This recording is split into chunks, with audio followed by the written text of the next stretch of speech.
ब्रह्म तत्व को पाने की आप में जिज्ञासा है, कौतूहल है, आप में उत्कंठा है कि आप उस परम पिता परमात्मा के विषय में कुछ जानना चाहते हैं। आपको उसने बना करके स्वतंत्र करके इस धरती पर भेजा है।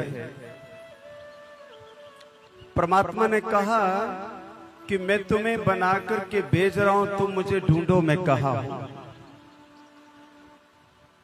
मैं तुम्हारे पास ही हूं,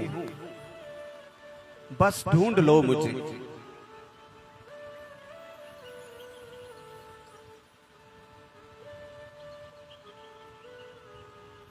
तेल तिल्लों से बाहर नहीं होता। तेल कहां होता है? तिल्लों के अंदर ही पाया जाता है, परंतु दिखाई नहीं देता। देखने के लिए यत्न की जरूरत है, प्रयास की जरूरत है। उसको पाने के लिए पसीना बहाने की जरूरत है। आपके दूध में माखन तो छिपा होता है, दिखाई नहीं देता है। ये जो बम बना है परमाणु,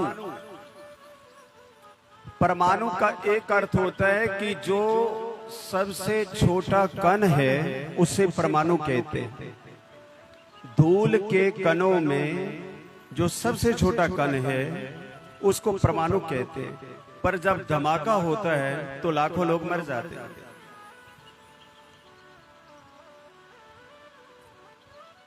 जैसे पत्थर में आग छिपी है, लकड़ी में आग छिपी है, तिल्लों में तेल छिपा है, दूध में घी छिपा है, वैसे ही जीव तेरे अंदर तेरा परमात्मा छिपा हुआ है। तेरे भीतर तेरा परमात्मा जो तिल्लों में तेल है, जो चकमक में आग, तेरा साईं तुझ में है, जाग सके तो जाग। तेरा साईं तुझ में है। पर वो मिलेगा किस प्रकार से? सदाशिव, सांभ शिव, परात्पर शिव का शिव पुराण हमें यही सिखाता है कि वो परमात्मा कैसे मिलेगा। सबसे पहला तरीका, सबसे अच्छा बढ़िया तरीका है उसका कीर्तन करें, ताली बजाएं, उसका कीर्तन भी गाएं, मुख से भी बोलें, हाथों से भी काम करें, आंखें बंद करें, पूरा ध्यान करें और कीर्तन करें। कीर्तन से कलयुग में भगवान बड़ी जल्दी आपको प्राप्त हो सकते हैं। सबसे अच्छा तरीका, न हींग लगे, न फिटकरी लगे, न अधिक सामान जोड़ने की जरूरत है, न कहीं जाने की जरूरत है। जहां भी आपका मन माना, बैठे, आसन जमाया और कीर्तन गाना शुरू कर दिया। कई घरों में अक्सर मैं देखता हूं कि लोग जूते लगाए किचन में खाना तो बना रहे हैं, तो भोजन आंखें खोलता है, भोजन जीवन दान देता है, भोजन हमें चलाता है, हमें ताकत देता है। लेकिन ध्यान रखें, अगर मर्यादा तोड़ करके अगर भोजन बनाया जाए, मर्यादा तोड़ने का अर्थ यह है जूठे हाथ डालो, जूते लगाए चले जाओ, जब जी चाहा हाथ डालो, बनाओ, और मुंह में और कुछ नहीं गाना, उल्टे पलटे गीत गाओ। उल्टे पलटे गीत गा करके जब खाना बनता है तो जो आपने गाया है वो मुंह से निकल करके आवाज हवा में मिल करके आवाज आटे में चली गई। फिर आटे का आपने पेड़ा बनाया, चपाती बनाया, खिलाया, तो जो आपने अपने मुंह से गाया वही असर खाने वाले पर पड़ेगा। ध्यान देना। अन्नात् ब्रह्मेव, शास्त्र कहता है कि अन्न ब्रह्म है। अन्न से मन बनता है।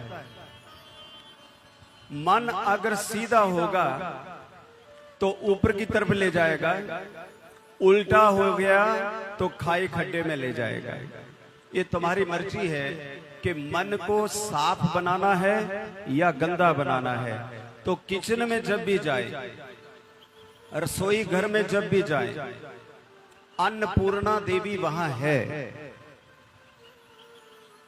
कन्या को जब घर लाया जाता है, लक्ष्मी बनाया जाता है। और जब कन्या रसोई घर में जाती है तो पहले रसोई की पूजा होती है, कढ़ाई चढ़ाई जाती है, पहले कुछ मीठा बनाया जाता है। जानते हो इसके पीछे कारण क्या है? इसके पीछे ये कारण है कि ये अब लक्ष्मी स्वरूप बन करके इस घर में आई है।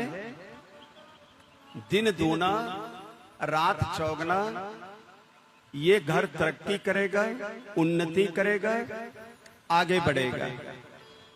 तो आने वाले टाइम में अगर वो लोग जूता लगाए और फिल्मी गीत गाते गाते अगर खाना बनाएंगे तो उस खाने का जैसा खाए अन्न वैसा बने मन, जैसा पियो पानी वैसी बने वाणी। तो तुम्हारा अन्न मन और पानी वाणी। पहले आपको पता है घरों में छज्जे होते थे, क्या बोलते हैं उनको? छाछ। क्या बोलते? छाछ। छटने वाला, जिससे आप चावल छांटते हैं, दालें छांटते हैं, छाछ कहते हैं ना। तो जब आप छांटते हैं तो दानों में दाने क्या करते हैं? डांस। जब छज्जे में पड़े होते हैं दाने तो क्या करते हैं? डांस करते हैं ना, आवाज भी देते हैं, छक छक छक छक। कैसी आवाज देते हैं? अगर आप गौर से सुनेंगे तो ओम ओम बोलते हैं वो। हर हर हर हर, हमने तो सुना है छक छक, लेकिन दाने बोलते हर हर। और छटने वाली अगर फिल्मी गीत गा करके उनको छांट रही होगी, है उल्टा पलटा गीत गा करके, तो अन्न सुनता भी है, मन बनाता है अन्न। तो अगर छज्जे के ऊपर छांटते हुए गंदे गीत मुंह से गाए तो अन्न पर वही असर पड़ेगा। अगर उस अन्न को खेतों में लगाएंगे तो भी उल्टा असर पड़ेगा, और अगर उसका रोटी चपाती बनाएंगे तो भी असर पड़ेगा। दोनों प्रकार का असर पड़ेगा। अन्न का असर पड़ता है। इसलिए पहले कीर्तन, आगे बढ़।